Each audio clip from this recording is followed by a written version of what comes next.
He joins us now, epidemiologist Nick Helsher, with his brand new article tonight. Breaking study, mRNA injections induce severe, long-lasting genetic disruption linked to cancer and chronic diseases. All right, Dr. Nick, welcome back. Thanks for being with us. Thanks for having me. All right. Last night, laying there next to my beautiful wife, with Dolly in between us, of course, and the two mini schnauzers on her side of the bed. And we're laying there and we're trying to get sleepy, and all of a sudden we started talking. And she started talking about all these people that are dying. Like, babe, I'm trying to clear my mind, go to sleep. She's talking about all the people that are dying, because I just had done an interview with Dr. Thorpe last night. And this study that's come out showing that we got 5,000, Ed Dowd, who I think is going to be on the broadcast next week, talking about 5,000 people a week dying in the U.S. Dr. Thorpe said that's way low. That's way low. It's probably closer to 15,000 a month that are dying or higher. And my wife said there just seems to be so many people dying. She said, I just read about it all the time, of all ages. And young people, of course. We're reporting on our Worldview report all the time about all these people dying. And now I've not had the shot. Neither has my wife. Nobody in my family's had the shot, in my immediate family. But we've had COVID several times, and that means we've got the spike proteins, and they're putting the mRNA in so much stuff. I don't know what they're doing. I don't know. I don't know anymore. And I said to my wife, my parents are in their 80s. Her parents, her dad's 80, what is he, 88? Sharp as a tack. Her mom's alive in her 80s, 86, I think. I said to my wife, I don't know, maybe the Lord will take us home. I don't have to worry about it. But I said, barring the Lord returning or coming and get us, I said, I used to think I come from a good line of genes.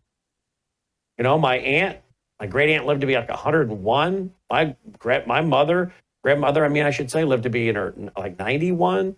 Her father lived to be in his 90s. I come from a good line, a good stock, as they say. I said, but I'm starting to wonder that we may not live that long because of all the garbage they're putting in everything. And I don't know where this mRNA is showing up, even if I don't get the shot, but I've had COVID several times and people shedding on me. So I'm going to start with that before we go to this breaking study. How concerned should even those of us who have not had the shot be concerned that things are being done that are going to shorten our lifespan, which would otherwise maybe be into our 90s? Yeah, the key thing we have to remember is that humanity was hit with dual biological weapons. When I say dual, I mean by the manufactured SARS-CoV-2 virus that was manufactured in collaboration with UNC Chapel Hill and Wuhan, the CCP. So we have that has exposed basically the entire population to the spike protein. But then we also had the second biological weapon, which was the mRNA injections, which installed about 7 times more spike into people and those who received it per injection. And now we do understand that this can indeed shed onto others, particularly when you're freshly vaccinated and you're producing high levels of spike protein. We do believe this can shed via what's called exosomes, either through your breath or through your bodily fluid. So yes, humanity has been hit by these weapons. So I'm not trying to put you on the spot, but 56 years old. Am I going to be, barring I get run over by a car or a bus or something, am I going to make it to my 90s? Or are there, like my family history generally shows here? Or am I going to see my life shortened because of all this garbage? Again, I didn't take the shot, but I've had COVID several times, which means I've had the spike proteins, and people shed on us. And who knows where they're putting this mRNA, right? Are they putting it in the meat at the restaurant I'm eating? What is the likelihood that they're going to be decreasing the life expectancy of even those of us who didn't take the shot? Yeah, it's hard for me, it's impossible for me to predict exactly what you specifically will face, or even what I specifically will face, or really any specific person unless they were diagnosed, with a severe adverse event. But one thing that is clear is population-wide life expectancy was increasing right since the 60s. It's kind of kept increasing, and then all of a sudden it's dropping. It's dropping back down. Now, why is that? Because now we have not only been exposed to those dual biological weapons, but it's so many other things as well, such as widely spraying pesticides everywhere, childhood vaccines, microplastics, EMF radiation. So many things now are bombarding us, and it is resulting in reductions in life expectancy, unfortunately, and a massive increase in chronic disease that really does shave off the health status of many people. Yeah, well, I'm watching my in-laws, my mother and father-in-law, enjoy their grandchildren, going to their weddings, and then watching their grandchildren have children, and going to the parties for their great-grandchildren. And I'm thinking to myself, I want to do that. My parents are doing the same thing. My parents are going to the weddings of their grandkids. Now they're getting to, be around their great-grandchildren. And I'm thinking to myself, I don't want to miss out on that. I want to be able to go to my grandkids' weddings. I want to be able to be around for my great-grandkids. So, I take health, very, very seriously. You can have a lot of things in life, but if you don't have your health, what do you really got, right? So I'm not doing a commercial here, but I'm telling you, I do this high-end collagen. I do these high-end antioxidants. I do the glutathione. I do the phytoplankton gaditana. I'm doing everything I can to try to not only to be healthy, but I feel like I have to do all these things to offset all this other stuff that's now come into our life. As an epidemiologist, are you doing the same things? Yes, I am taking many proactive supplements, and many lifestyle choices, particularly going outside and getting as much sunlight as possible, exercising, getting away from the screen for a long time. But yes, ensuring I'm eating whole foods, right? Wholesome foods, not hyper-processed garbage. So I'm ensuring I'm getting these adequate minerals and vitamins and nutrients that I need, as well as, yes, taking supplemental vitamin C, sometimes magnesium, sometimes glutathione, and many of these things. And yes, so I am trying to protect myself from these wide-scale attack of toxins that we currently face. Well, I'm glad to hear it. All right, so there you go. So my wife and I's conversation last night is echoing with you then. You're concerned about the decline in longevity of people. Yes, I am deeply concerned, but I am still mostly concerned about those who receive the gene-altering injections. Well, let's go to that then. Here's this study. This is breaking news tonight, folks. mRNA injections induce severe, long-lasting genetic disruption linked to cancer and chronic disease. All right, tell us about this. What's in here, Doc? Yeah, so this study is truly groundbreaking. We have actually discovered that in vaccinated individuals who receive these mRNA injections have severely dysregulated gene expression function. So basically, thousands of genes were either turned on or off, and thus producing or not producing the proteins that the cells were supposed to be producing. So it induces widespread genetic dysregulation linked to mitochondrial failure, immune reprogramming, and oncogenic activation, so cancerous activity in the body. And you have to remember, we looked at in the blood of vaccine-injured individuals, those who develop new onset cancers and those with cardiovascular and neurological adverse events, and we compared their blood to a healthy control group of about 800 blood samples. These were pre-COVID blood samples, so this was a very solid control group, and we did find so many distinct gene expression, or what's called transcriptomic alterations, and this is so worrisome. And it's the first study, to our knowledge, where actually we do see long-term genetic disruptions from these shots. And I want to give credit to Neo7 Bioscience. Headed the study was Dr. John Catanzaro, as well as University of North Texas. McCullough Foundation was on this study as as well as medicinal genomics, Kevin McKernan and his team. So this was a big effort, and we really do hope this does expose the serious molecular harms that these shots induce. So mitochondrial dysfunction. So this is triggering changes at the cellular level and creating mitochondrial dysfunction. Now, protein folding and degradation stress, is that like antioxidant stress or what? Yeah, so literally, so when the cells start to express proteins, right, through what's called these ribosomes, right, the mRNA will go through the ribosomes. I have identified dysregulated genes that indicate that all of these systems, all of these intracellular systems of producing proteins has literally just been completely thrown out of whack. And that's why these patients developed these chronic conditions and cancers. And so literally all those things listed there are contributing, and they were significantly upregulated or downregulated compared to the control group. Now, when you say that this is, at the beginning, genetic disruption, does that mean they're going to pass on the genetic disruption to their children? It's possible. We weren't able to or directly measure genomic integration or what's called reverse transcription in the study, but these findings do indicate that probably this plasmid DNA from the manufacturing process probably integrated, and that's why we see so many different genetic dysregulation signals.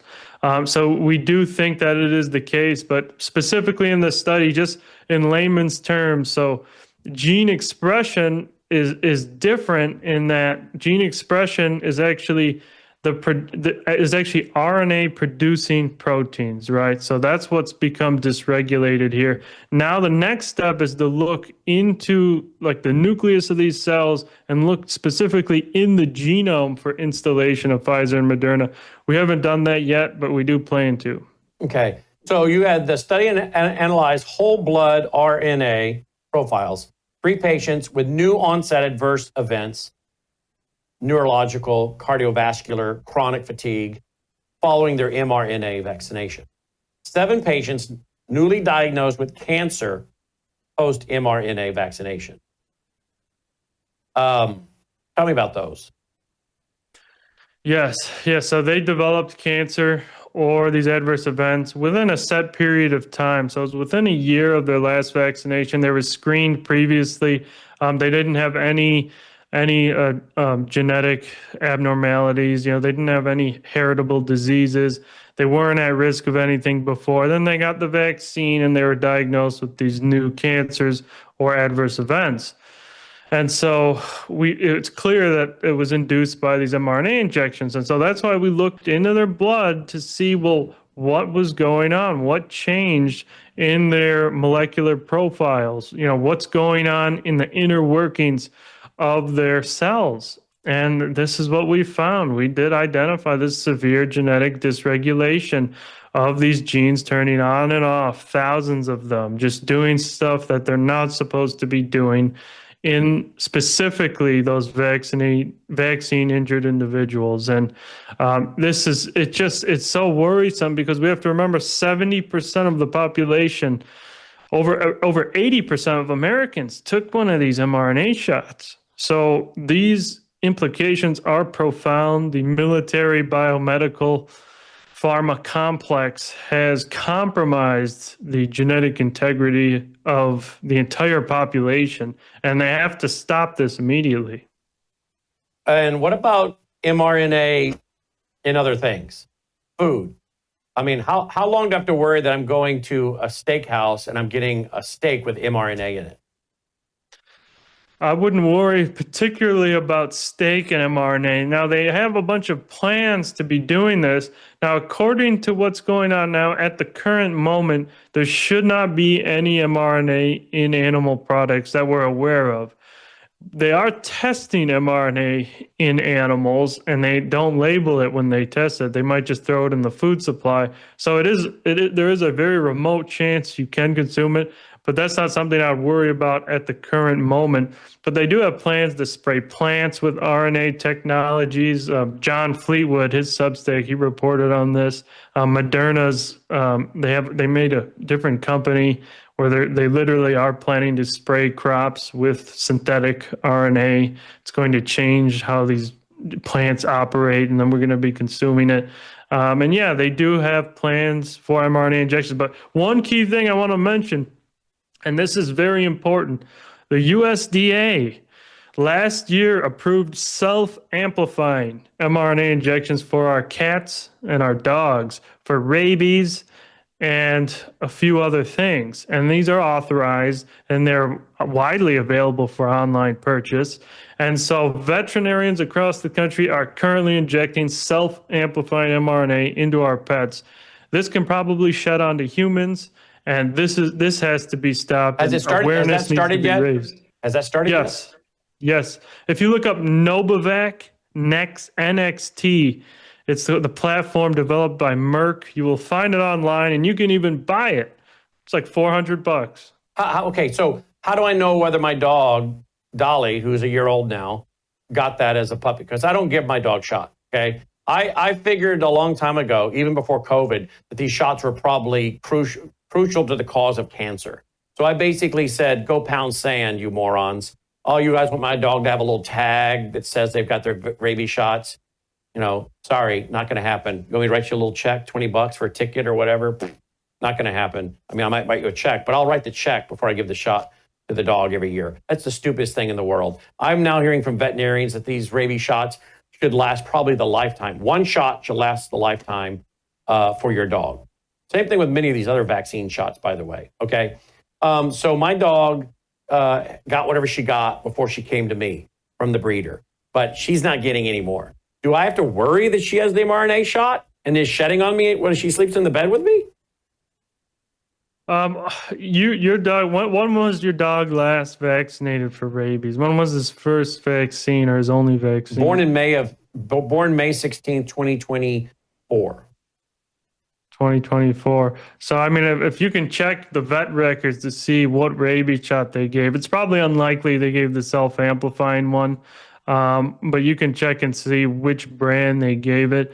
I am expecting that there's a lot of unsuspecting people that are not aware that they are injecting the self-amplifying mRNA versions. But yeah, you're right. It's not smart to go and hyper-vaccinate your pets. It is linked to so many problems. Like you said, cancers. My own dog developed a fatal jaw cancer after receiving a battery of about 4 vaccines, and he died a slow and painful death. And so ever since then, I mean, this was before COVID, before everything, my family thought vaccines were fine. And so that's what happens. And that's what's happened to so many dogs. And so, yeah, at this point in time, I would try and avoid to be hyper-vaccinating your animals. Mm-hmm. And so what you're saying, though, is tonight we may have viewers whose dog does have these mRNA shots, and therefore the dog is shedding the mRNA on them.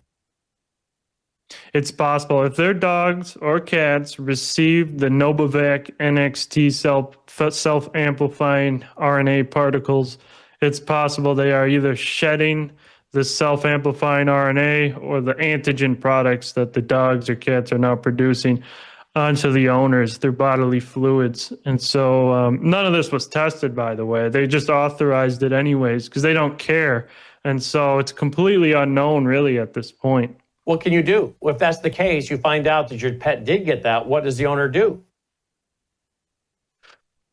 I mean, I guess if I was an owner and my dog or cat was unsuspectingly injected with this, maybe I would go to a lab and see exactly, is this what's happening to my dog? Is he still producing this antigen?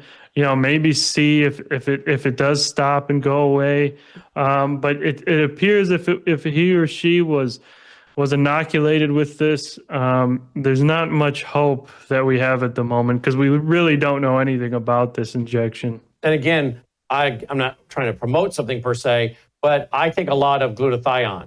Is this another reason why people should be taking things like that to detox their cells?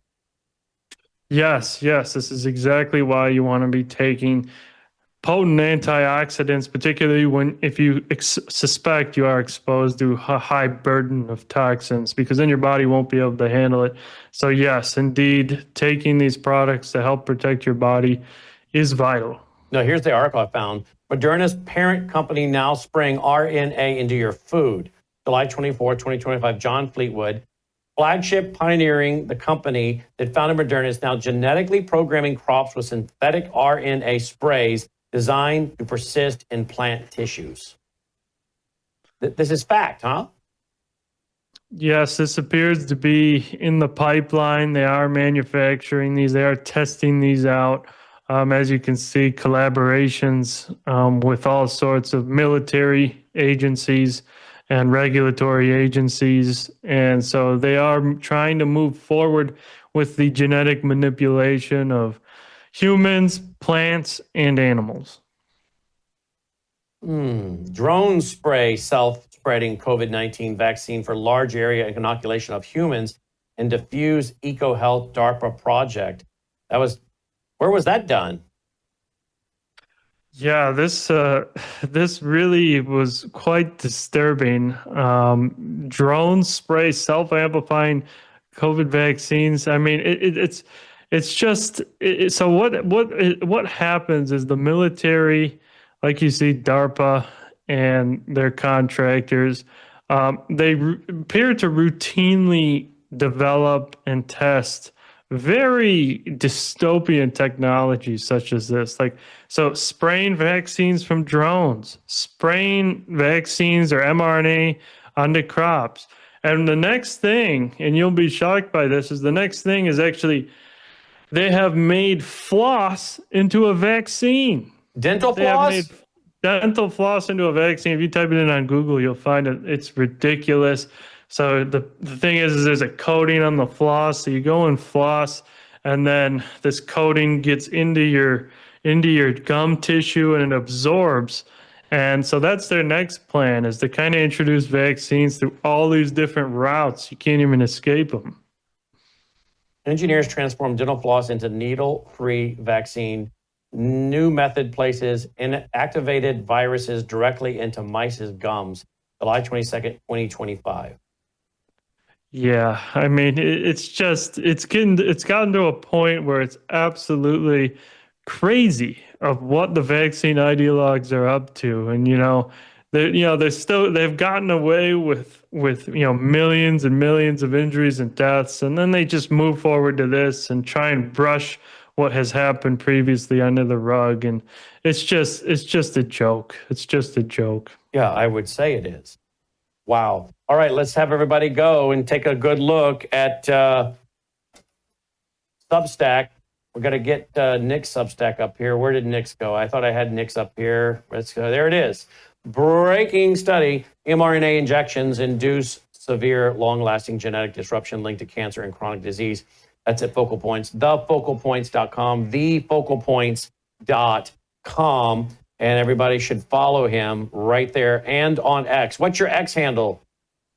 Yes, my X handle is at Nick Hulscher, at NICHULSCHER. There it is on the screen, I think. Is that on the screen? I can't see it that far away. But anyway, I hope you guys will find it. I usually pull it up here, but I didn't tonight. But I do hope you'll go to thefocalpoints.com, thefocalpoints.com. Breaking study right here tonight on Worldview Tube. Nick Hulscher is a team player, man. He texted that to me, told me yesterday this was coming, and we've got it tonight. Nick, as always, thank you for being with us. Thanks for having me. Nick Hulscher, there you go. Check it out, thefocalpoints.com.